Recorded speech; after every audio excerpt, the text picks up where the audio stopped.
Aujourd'hui, on est là pour une table ronde qui s'appelle Seniors entre les lignes, donc on va parler d'ouvrages. Vous avez ici devant vous trois autrices qui vont se présenter. Euh, Comme on est sur une table ronde sur des ouvrages, euh, pourquoi vous avez écrit un ouvrage ensuite de votre one-woman show? Qu'est-ce qu'apporte l'écrit au spectacle? Alors déjà, en fait, un jour, il y a un homme qui m'a attendu à la fin du spectacle et qui m'a dit vous devriez écrire à ce sujet. Et je dis bah, je viens de faire quoi là? J'écris un spectacle. Et il me dit non, en fait, le sujet est tellement lourd qu'on aimerait faire une pause parce que le spectacle va très vite avec beaucoup d'humour. Donc on aimerait faire une pause et pouvoir digérer toutes les informations. Et du coup, je me suis dit allez, pourquoi pas. Et surtout, ça a été un moment important d'introspection pour moi pour voir mon histoire être au-delà de l'humour et aller vraiment plonger à l'intimité de cette histoire. Et encore une fois, connecter les personnes qui vivent les mêmes situations, qu'on soit aidant d'un parent, d'un frère, d'une sœur, que ce soit Alzheimer ou non. Et c'était important pour moi de livrer cette intimité pour que les gens puissent se retrouver dans leur bulle, justement. Et comment aborder un sujet justement aussi lourd que l'Alzheimer, puisque quand même dans nos stéréotypes communs, c'est une maladie qui est assez lourde, qui fait peur. Comment est-ce que vous l'abordez avec autant d'humour? Quelle est votre arme? Bah, en fait, comme je le disais au début du spectacle, c'est un peu ma bouée de sauvetage, l'humour. Ma mère, elle m'a toujours appris ça. Et Bergson a dit, j'aime bien placer un petit peu des trucs, il dit que l'humour fait communauté. Et je me suis dit, c'est important de parler de ce sujet, de connecter les gens. Qu'est-ce qui peut les connecter aujourd'hui? Bah, l'humour, les gens, ça leur plaît énormément. Et je me suis dit, allez, je vais prendre cette arme-là que ma mère m'a offert et connecter les gens ensemble via le biais de l'humour. Malgré le sujet clivant, pour le coup. On l'a compris, vous êtes très drôle, vous êtes humoriste et vous êtes aussi écrivaine, mais pas que, vous avez aussi une autre casquette. Vous êtes vice-présidente de la Pause Brindis, si je ne me trompe Exactement. pas. Est-ce que vous pouvez nous en parler en quelques mots? Bien sûr. Là, justement, on parle des aidants et souvent quand on évoque les aidants, on parle des personnes âgées, on parle d'un conjoint qui accompagne son autre conjoint, on parle des adultes un peu plus âgés qui accompagnent un parent malade et on ne parle pas assez des jeunes aidants. Parce qu'il y a des aidants entre 5 et 25 ans qui accompagnent un frère, une sœur, un parent, des grands-parents également. Et ça me tenait vraiment à cœur d'accompagner cette association, d'être avec eux parce qu'elle représente ce que j'aurais aimé rencontrer quand j'étais aidante moi aussi justement. Et ça me tient à cœur de rendre visibles les jeunes aidants, parce que n'oublions pas que l'aidance n'a pas d'âge, la maladie n'a pas d'âge non plus. Merci beaucoup Sophie. Euh, Marie, à votre tour, Marie Dehenetzel, oui, je vous laisse prendre juste un micro. Euh, vous parlez du vieillissement d'une personne âgée. On a parlé de choses assez lourdes, du vieillissement ou en tout cas de maladies neurodégénératives qui touchent la plupart du temps des personnes âgées comme un sujet lourd, comme une charge. On parle des dents, on pourra en reparler puisque vous pouvez rencontrer Sophie ensuite pour les dédicaces pour parler des aidants si vous le désirez. Vous parlez dans votre ouvrage qui s'appelle L'aventure de vieillir et vous parlez du vieillissement comme vieillir peut devenir une aventure heureuse, féconde, intéressante, bref, une expérience qui vaut le coup. Comment est-ce que vous définissez le vieillissement, la vieillesse? Alors, je crois que c'est très important de changer l'image. Je pense qu'on ne peut pas vieillir bien, de façon heureuse, intéressante et féconde. Effectivement, c'est trois mots que j'aime bien, si on a une mauvaise image. Et dans notre société, on véhicule finalement quasiment qu'une mauvaise image, une image de la vieillesse en termes de diminution, de perte. On parle d'interdit de vieillir. Regardez même la sémantique, l'anti-âge. Hein, l'âge est un ennemi. Alors, moi, quelque chose m'a beaucoup frappé il y a 2 ans au Théâtre du Soleil de Ariane Mouchkine, qui a 80 ans, qui a reçu 200 personnes du Conseil national autoproclamé de la vieillesse, qui est un mouvement citoyen de personnes qui, justement, veulent, je dirais, prendre leur vieillir à bras-le-corps, en faire quelque chose. Elle leur a dit, mais quel manque d'imagination! Comment est-ce qu'on en est arrivé dans une société où on a une image aussi détériorée? C'est votre responsabilité de nourrir l'imaginaire de vos enfants. Montrez-leur que vieillir, c'est autre chose. C'est un paradoxe. Alors, ça, on ne peut pas ne pas le dire. Il faut l'admettre. Je me souviens que un scientifique disait, bien sûr, je cours moins vite, je saute moins haut. le corps décline, mais tant que je peux fabriquer en moi des émotions nouvelles, enrichir les autres, m'enrichir au contact des autres, je ne suis pas un être trop vieux. Je suis vieux au sens africain du mot, quelqu'un vers qui on va comme vers une source. Eh bien, moi, je pense qu'on a tous dans nos familles des plus de 90 ans, qui sont d'ailleurs comme, je sais qu'il y aura une conférence sur les zones bleues, mais comme à Okinawa, on dit des vieux que ce sont des centenaires, ce sont des trésors et des porte-bonheur. Pourquoi ? Parce qu'ils ont compris ce paradoxe. Ils acceptent le vieillissement physique, mais ils vivent justement leur vieillir comme une aventure. Le mot aventure, je l'aime beaucoup parce que ça montre que l'on est ouvert au nouveau. On avance. Il y a deux choses qui ne vieillissent pas, c'est le désir, hein, ce que Spinoza appelait le conatus, l'intentionnalité vitale, le désir et la curiosité. Ça ne vieillit pas. Si on reste ouvert au nouveau, désirant, eh bien, on peut absolument vivre une vieillesse heureuse, intéressante, féconde, même si on a un corps qui a décliné. Et l'histoire de la perte des maladies cognitives, vous le savez, les gériatres aujourd'hui vous disent que si vous arrivez à 90 ans en ayant toute votre tête, eh bien, vous avez 8 chances sur 10 de le garder. Donc, on ne peut pas nous balancer cette image qu'on serait tous des personnes qui seraient destinées à perdre leur faculté cognitive. C'est complètement idiot. Et je pense qu'une des façons, je vais conclure là-dessus, je pense que, puisque c'est défi autonomie, une des façons de garder l'autonomie, parce que bien sûr on peut la perdre par un accident ou une maladie, mais il n'y a pas que ça, c'est de garder l'estime de soi. L'estime de soi est fondamentale pour garder son autonomie. Et comment est-ce qu'on la conserve ? Eh bien, avec des événements comme celui que vous faites, hein, bien sûr, en parlant entre nous. Je pense que je soutiens beaucoup l'idée de solidarité intragénérationnelle.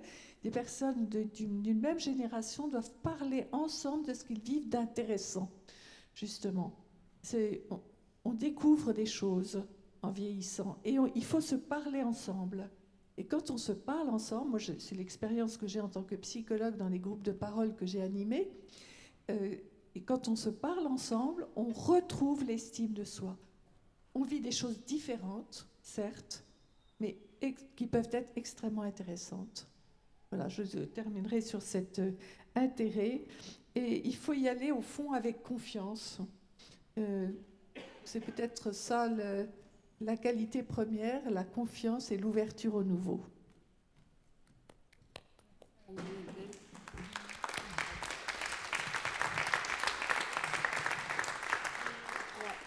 Vous le disiez en introduction de votre présentation, vous avez parlé des représentations liées à l'âge. Peut-être, Madame Cailladeau, dans votre ouvrage « Comprendra quand tu seras vieux, petit manuel anti-préjugés grand âge », vous revenez sur cette notion d'agisme avec votre prisme de docteur en psychologie, de comment cette forme de discrimination est un petit peu différente des autres formes de discrimination qu'on peut rencontrer dans la société à travers plusieurs histoires courtes. D'essayer aussi de pouvoir de travailler sur les mécanismes qui engendrent aussi cette forme de discrimination. Peut-être première question, très concrètement, quel est l'impact de l'agisme sur une personne âgée au quotidien ? Vous disiez à l'instant que c'était peut-être une forme de discrimination qui est différente. Et tout de suite, j'ai envie de rebondir sur cette idée parce que finalement, autant on peut naître avec une couleur de peau noire, par exemple, on est femme, mais on n'est pas vieux.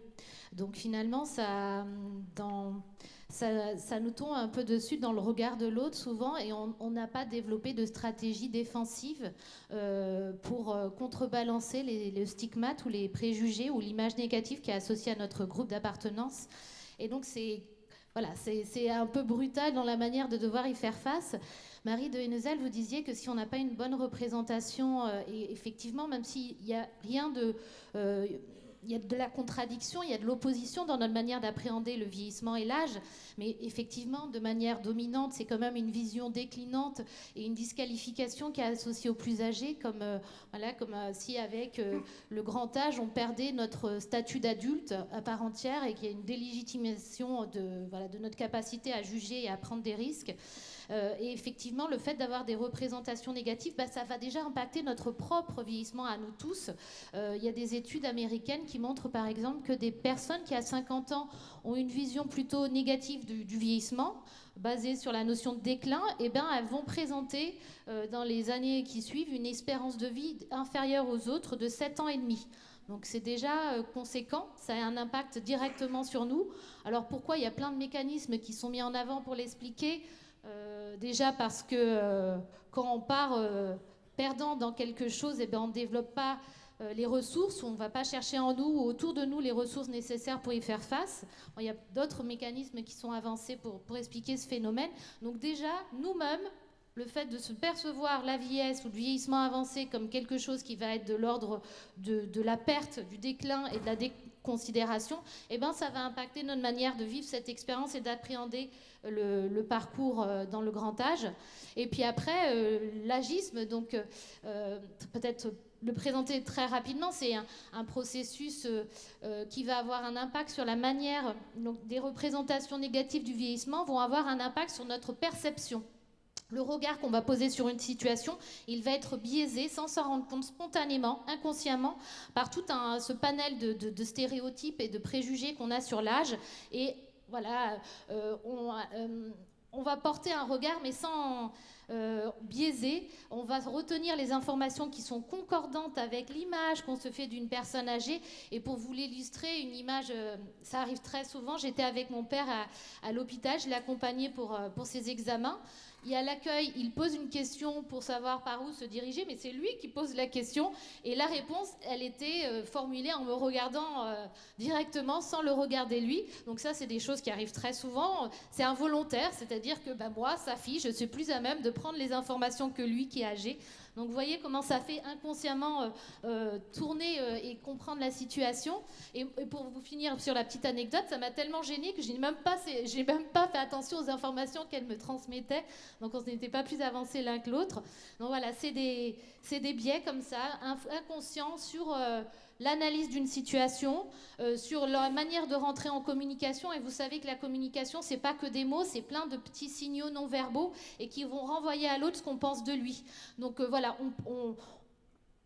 malgré nous, on va retenir des informations. Ah oui, effectivement, il est plus âgé, il est plus vieux, peut-être qu'il faut que je parle plus lentement. Donc notre manière de communiquer, elle va être différente. Et l'autre, il le reçoit en retour. Et il y a un certain nombre de travaux, d'expériences qui montrent comment finalement, dans la communication, la personne qui reçoit tous ces signes involontaire, mais qui disqualifie malgré tout la personne qui avance son âge, va se le prendre. Donc le prendre une fois, ça passe, on est apte à dépasser, mais en fait c'est le cumul de ces situations où à chaque fois on est renvoyé à ça, voire même des situations peut-être plus en établissement où on n'a pas forcément la possibilité de se déprendre. On est enfermé finalement dans un environnement où on est renvoyé sans cesse à notre dépendance, à notre baisse des capacités fonctionnelles. Je pense à cette... Juste oui. en quelques mots, parce qu'on est contraint par le temps. Ensuite, par le temps, je suis vraiment désolée. Vous aurez l'occasion après d'échanger de façon poussée avec chacune des autrices. Mais justement, en quelques mots, comment faire en fait quand on se retrouve face à une situation telle que vous l'avez vécue avec votre papa, comment nous réagir face à un comportement agiste, et ensuite comment nous ne pas faire preuve d'agisme même de façon inconsciente, même si on n'y souscrit pas personnellement. Comme on le fait tous, involontairement, inconsciemment, je ne suis pas sûre que de le renvoyer dans l'ici et maintenant, la personne, ça peut... Voilà. Je pense que ça passe beaucoup par la sensibilisation. Ce que vous pouvez faire, les mouvements aussi comme le CNAV ou Hold Up, le fait de pouvoir avoir des personnes plus âgées qui témoignent de leur expérience, qui montrent la pluralité, la complexité et la diversité des expériences, c'est aussi quelque chose de très important. Pouvoir le témoigner à des plus jeunes